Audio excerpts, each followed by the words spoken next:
श्वेता लिंबू कोण तोडला? झाडाला पिकून पडायला लागलेत ते. भरपूर लिंबू लागलेत. लिंबूचं गोड लोणचं बनवूया काय? चालते.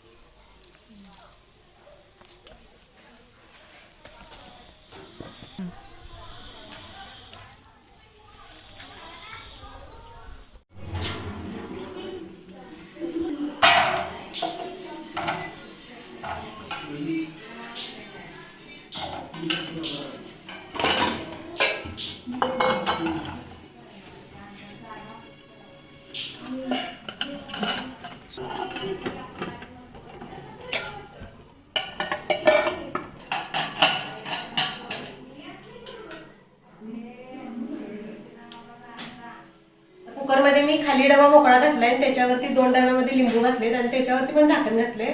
लिंबूत पाणी जाऊ द्यायचं नाही आणि आता याला 6 शिट्या काढून घेणार आहे.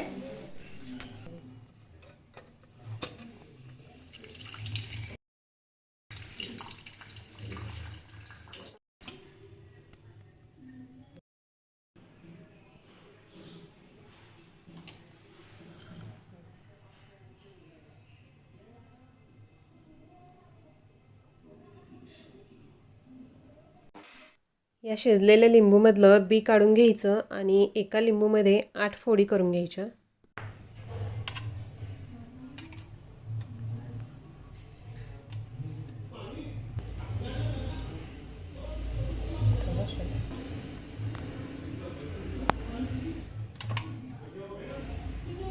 बॅकग्राऊंडला आंटींची मदत असते प्रत्येक गोष्टीत.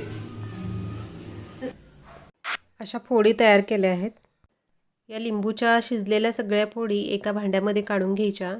त्यानंतर त्याच्यामध्ये 2 वाटी साखर आणि लाल मिरची पावडर 100 ग्रॅम, त्यानंतर चवीनुसार मीठ 1 ते 1.5 चमचा मीठ घातले आणि हे सगळं एकजीव करून घ्यायचं.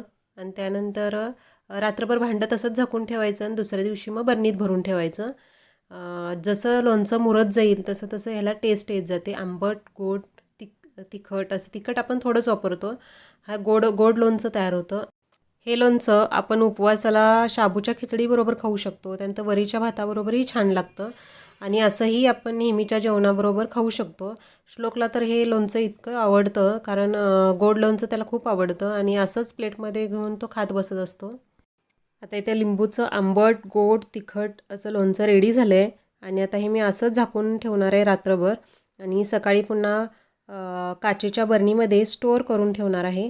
तर ही रेसिपी तुम्हाला कशी वाटली हे कमेंट थ्रू सांगा आणि व्हिडिओ आवडल्यास व्हिडिओला लाईक, शेअर, नवीन कोण पाहत असतील तर त्यांनी सबस्क्राईब करा. परत भेटू नवीन एखाद्या व्हिडिओसोबत. तोपर्यंत बाय बाय.